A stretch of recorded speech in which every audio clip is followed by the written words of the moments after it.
Welcome sa Dries TV. Kung interesado ka sa ganitong news, huwag kalimutang isubscribe ang ating YouTube channel. Maraming salamat! Welcome back again sa ating YouTube channel mga kakimpaw, and sa update natin ito, ang pag-uusapan natin ay tungkol sa mga importanteng kaganapan kina Kim and syempre kay Paolo Avellino. Pero bago po ang lahat, maraming salamat sa inyong patuloy na pagsuporta at pagsubaybay sa mga daily update natin. Kaya naman bilang pasasalamat, narito po ang ilang napili kong komento patungkol ito sa naging previous update. Unang komento mula po ito kay Ginang Annabel Domingo. Sabi niya, "There's ang sama ng hula niya kay Kim. Siya lang ang bukod tanging nagsabi niyan, samantalang sina Mamo at Jay Costura pareho ang sinabi sa Kim Pao na magkarelasyon na at private nga ang gusto, lalo na si Pao. Walang masamang sinabi sa Kim Pao, lalo na kay Kim." Yes, tama po kayo dyan. Ginang Annabel Domingo. Sobrang okay lang po na mga hula ni Jay Costura and syempre ni Mamo. Hindi po sila katulad nitong si Rudy Baldwin na kung saan sobrang nakakatakot, to the point na nananakot na po talaga si Rudy Baldwin sa mga artistang ito. Oo, sabihin natin na hula lang yan. Oo, hula lang yan. Pero syempre, may mararamdaman si Chinita Princess na stress dyan and konting takot. Kahit na sabihin natin na hula lang naman yan, meron pa ring epekto yan kay Chinita Princess kasi galing yan kay Rudy Baldwin na kung saan ipinaniniwalaan po ng ilang mga netizen. 'Di ba may epekto? Pero hindi naman to the point na sobra-sobrang may stress si Chinita Princess. Actually, siya yung nagbigay ng stress kay Kim Chu nang inilabas niya po ang balitang yan. 'Di ba mga kakimpaw? Kaya dapat hindi na po talaga tinatangkilik yung mga ganito po na hula-hula mga kakimpaw, 'di ba? Kung magbibigay sila ng babala, yung saktong babala lang. Wag yung mga ganito na to the point na magiging mas matindi pa daw yung sakit ni Kim Chu kesa kay Chris Aquino, magiging mauupos daw na parang manika. Ano yun mga kakimpaw, 'di ba? Sobrang nakaka-stress. Kahit na hindi ako yung hinuhulaan mga kakimpaw, ako yung na-stress para kay Chinita Princess. So ano pa kaya kay Chinita Princess na siya mismo yung topic dito? 'Di ba? I'm sure mas stress si Kim Cho dito. Pero ipapaalala ko lang kay Kim na dapat hindi siniseryoso ang mga hula na to dahil wala naman itong katotohanan, 'di ba? So maraming salamat sa komento, Ginang Annabel Domingo. God bless po and mag-iingat po kayo palagi. Ang next comment mula naman kay Ginang Norma Dayag.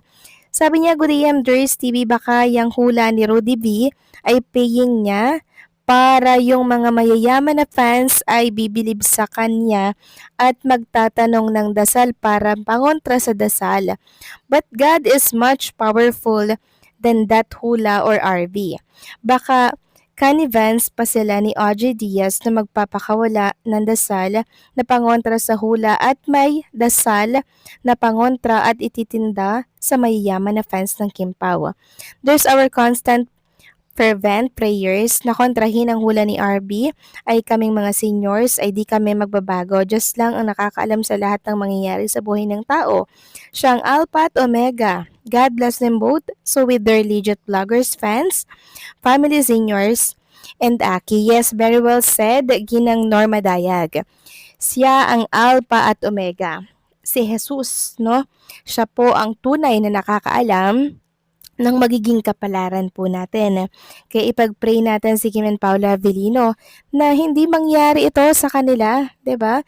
Dahil siya lamang ang very powerful na pwedeng kumontra sa masasama po na hula laban kay Chinita Princess. So maraming salamat sa komento, Ginang Norma Daya. God bless po sa inyo and mag-iingat kayo palagi. So ito na nga, pag-usapan na natin ang mga topic po na nakalap natin sa araw na to ng Friday. Thanks God, it's Friday mga kakimpaw, at bukas Sabado na naman, 'di ba? Oras na naman ng pahinga. So tandaan niyo po ba mga kakimpaw, yung in-upload ni Chinita Princess sa mga picture na kung saan ay parte po ng kanyang promotion sa kanyang mga ini-endorse po na brand.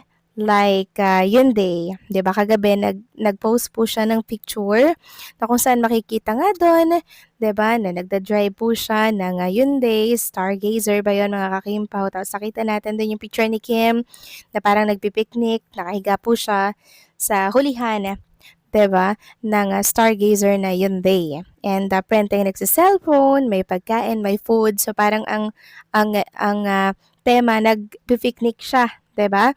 Ngayon, meron pong napansin ang mga Kimpaw fans doon sa side mirror ng Stargazer ata na dinadrive ni Chinita Princess or ni Paula Avellino or vice versa. Sabi po ng isang account sa X, kayo na mag-isip, ang ganda at fresh ang Chinita Princess ni Paugi. So nag-include sila dyan ng screenshot ng picture po ng side mirror. Hindi ko alam kung sino nagde-drive, si Kim or si Paulo. So nakita dyan na parang ayan, may kulay blue sa side mirror, 'di ba? So kung yung natatandaan, si Paolo Avellino din mga kakimpaw, 'di ba? Nag-promote din siya ng isang model po ng Hyundai. Hindi ko alam kung Stargazer din 'yon mga kakimpaw, pero bago din 'yon ng Hyundai. So 'di ba parang nag-ride din siya, nag-drive din siya sa parang makahoy na lugar na kung saan ay very perfect para mag-picnic, mag-camping, 'di ba mga kakimpaw? So, ang iniisip kasi nung time na lumabas po yung video na ni Paula Avellino, iniisip ng marami ay kasama si Chinita Princess. Then, kahapon, naglabas si Kim Chu ng promotional picture naman para din sa Hyundai. And ganoon din po yung atake kay Paula Avellino, di po ba? Kaya mas lalo pong lumakas ang paniniwala ng mga Kim Pro fans na si Paula Avellino at si Kim Chu ay magkasama nung sinut yung promotional video para sa Hyundai. Ibang araw lang inilabas pero magkasama silang dalawa dito together mga kakimpaw. And maging ako din, nung inilabas ni Paolo yan and ni Kim Chu, ganun din yung iniisip ko parang pinaghiwalay lang talaga ng araw na in-upload yung video at picture na yon. Pero ganun at ganun pa rin kasi iniisip ng mga fans magkasama silang dalawa at possible na nag-long drive or nag-camping sa isang site dito na kung saan very perfect nga naman kasi ang ganda ng nature mga kakimpaw, super nakaka-relax at bagay na bagay ito kay Chinita Princess dahil alam naman natin yung pinagdadaanan ni Kim Cho ngayon, di ba? Kailangan niya pong ma-relax, kailangan niya po ng payapang lugar para makapag-isip-isip din po siya, syempre kasama si Paolo Avellino. Sabi nga ni Aisa dito, naalala niyo ba yung post ni Kuya Pao left photo? Nasa likod lang pala ng car si ate ko. Bago sila mag-DC live ay so alams na. So 'di ba mga kakimpaw, ang dami pong mga komento ang nababasa natin dito sa mundo ng social media at isa lang ang sinasabi niyan. Nagkasama nga si Kim and Paula Avellino nung time na nag-shoot sila para po sa promotional video ng Hyundai at possible na nag-camping and nag-long drive si Kim and Paulo para sulitin syempre ang oras na sila po ay magkasama.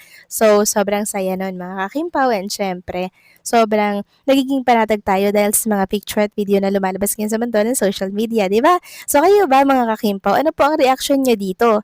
Please comment down below and syempre don't forget to like, share, comment, and subscribe.